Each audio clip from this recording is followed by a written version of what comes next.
back to my channel. For those of you who are new around here, my name is Amber and I run the fashion blog, The Cocoa Butter Diaries. Today, we are doing another luxury bag review. This one is one that is very near and dear to my heart that I never knew that I needed until I bought it. But before we get into it, if you made it this far, be sure to like the video and then also subscribe to my channel where I post every week on Tuesdays and Thursdays. And so you don't miss out on one of my videos, make sure you hit that notification bell as well. So let's get into it.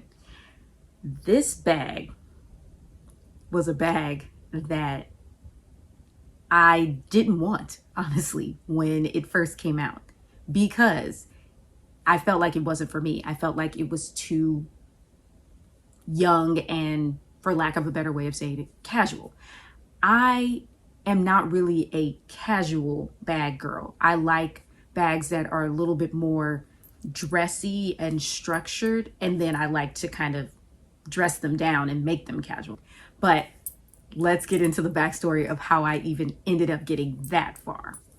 So about late August, Alyssa Lenore, who also has a YouTube channel, I follow her on Instagram, first of all, love her.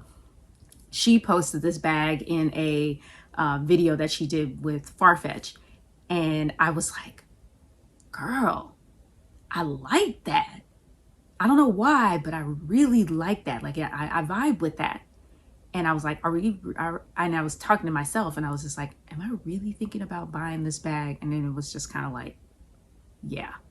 So I don't really have an essay with this brand. I don't, because I've never purchased anything from this brand. So I did what I normally do, which is I reached out to my sales associate at Neiman Marcus, Kristin. And I was like, girl, you got this bag. And she was just like, does a fish have gills? And I was like, all right.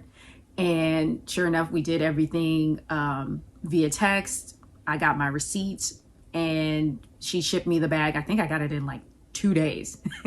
And it came full with all the accoutrements, even from Neiman Marcus. That's one of the benefits of actually shopping at Neiman Marcus and Saks, like when you go to a Prada or a Chanel inside of a Neiman Marcus or a Saks, is that they're actually like mini boutiques. So you actually still get the packaging and the experience because the people who work for the Pradas and the Fendis and the Gucci's inside of those stores actually work for the brands themselves. Yes, my bag came in this beautiful Prada bag and box. I did a nice ASMR unboxing of the bag. I'll put it right here. It was a video I thoroughly enjoyed. I find it very soothing.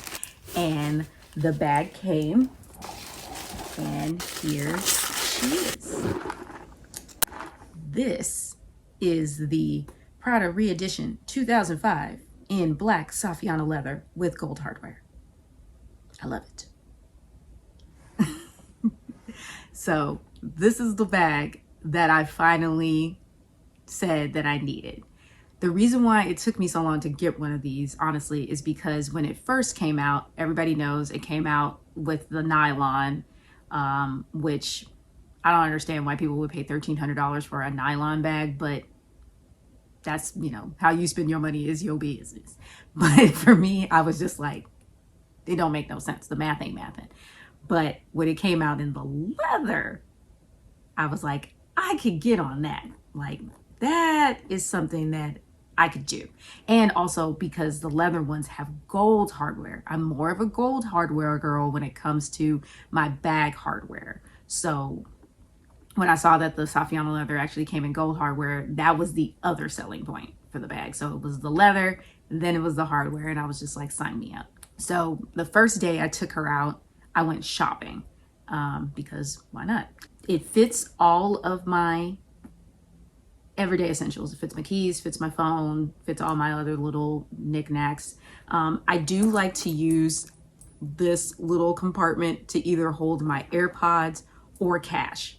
Like that's pretty much what I use this compartment for, because it doesn't have an interior like slip pocket. You know how like some or most bags have like that little slip pocket in the back where you can like slip some stuff in and maybe like put cash there, because you have like a card holder and you don't want to necessarily put cash in your card holder. Like normally I would use that for that, but since this doesn't have that, I just put my cash like in here, and it's usually just like a couple of bills and maybe like some change or whatever. So that's mainly what I use this small compartment for. It does come off. You can actually not have this on the strap. Like it actually has a hook. So if you wanted to not even have this on your nylon strap, you don't have to. You can take this off. Also, this gold chain that's in the front, it actually can be quite loud when you are walking around. Like if you leave this on, like you can actually hear it rubbing against the leather. I don't mind it, but if it does annoy you in any way, shape, or form when you're wearing it as a crossbody, you can take it off. Okay. But I just think it's fun on the bag. So the first time I took it out, I threw in, I actually threw in my full-on like Chanel card holder. My Chanel card holder looks like this because it fits my phone in the front. So it's actually quite large because I have an iPhone 11 Pro. Yeah. So this is quite large. So if this fits in this bag, it's just kind of tight. So I don't like really carrying this when I carry this because it's kind of difficult to get it out. So usually when I carry this bag, I usually carry my little YSL card holder that I've had for like, I think I've had this thing for like 4 years now. So usually I just put all my cards in this and then just, you know, slip this in here and that's it. Because the Chanel, like when I first carried this bag out and I went shopping, I accidentally like didn't change this out. And then I was finding it to be quite cumbersome when I was shopping. So that's just to caution you, like the size of your wallet really does matter when you carry this bag because it's not that big, but it still fits all my essentials. Like it fits my phone, fits my keys, fits, you know, my chapstick, hand sanitizer, hand cream, you know, and a few other like small things. It fits just fine. Had no issues with it. Like wore it comfortably across my body, barely felt like I was wearing a bag. You know, shopping with a crossbody is fantastic. I highly recommend it because you're hands-free. You don't have to worry about putting your bag down somewhere. You can just literally just walk around, do what you got to do, and, you know, walk out. So I've thoroughly enjoyed it for that. But ever since then, I've kind of had more fun, like playing around with different ways that I could wear this bag. So like, I've taken the nylon strap off and just carried it, you know, with the chain. I've, you know, styled it in a very like 90s style outfit. And then also I've gotten different straps for her from a different accessories brand called Sutter and Melrose. It's Black owned. I got like a black link chain that acts like a shoulder strap for this bag, and it has gold hardware as well. And so I've used that quite a bit to kind of play around with different looks, but then still using this bag. So I find this bag to be not only very functional, but also very versatile as far as like how you can style it. So it's not just one dimensional where you have to carry it with, you know, how it comes. You can actually like play around with it and, you know, have like different iterations of bag. Now I know the mass appeal with the Louis Vuitton multi-pochette is that, you know, you get multiple bags because it's like basically two pochettes tied together. So you can actually like have like wear it as the two bags. You can wear them as individual bags. Like it's a little bit more like play around and, you know, have fun with it. But I just like this bag for what it is. Like it's designed really well, and it, you know, gives you different looks without actually like having like multiple bags, you know what I mean? So I really thoroughly enjoy this bag. I didn't think I would love this bag as much as I do, but I do. I didn't think I would say that when I bought this. Like I was actually low-key having buyer's remorse when I placed the order, because I was just like, did I really buy it? Yes. Is it really on its way? Yes.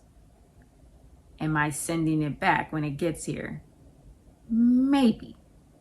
But then when I opened it, I realized that it actually was good.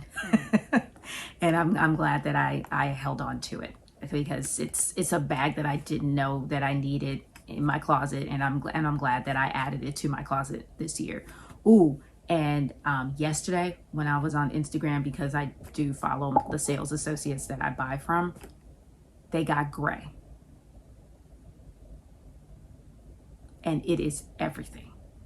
Like, it reminds me of the gray for my my Celine luggage, which is one of my favorite bags, because that gray just, oof, stunning. But I have my eyes on the prize to buy that, you know, gray tweed 19. I don't know what it is with me and gray bags lately, but yeah, my eyes are on the prize for that one. So that we'll just have to wait. Maybe one of you will get that one, and then let me see it. Like, let me see it and maybe let me borrow it. Just saying. But also, I do like to also talk about the resale market for these bags.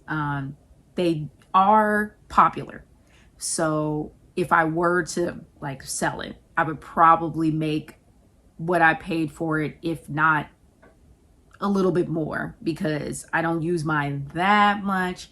And also, the bag is popular. So people are really looking for it, and people are really looking to get, you know, a deal on it or not pay retail for it.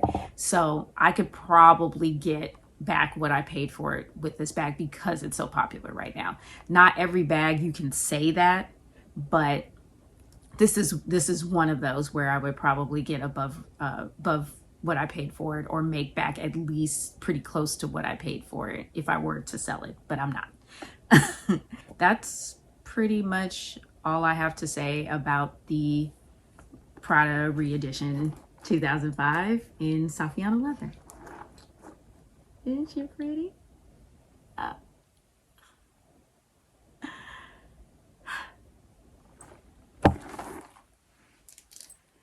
That's all I have for you today. Thanks for stopping by. And if you have any questions, feel free to leave them in the comments below. I'm happy to answer them.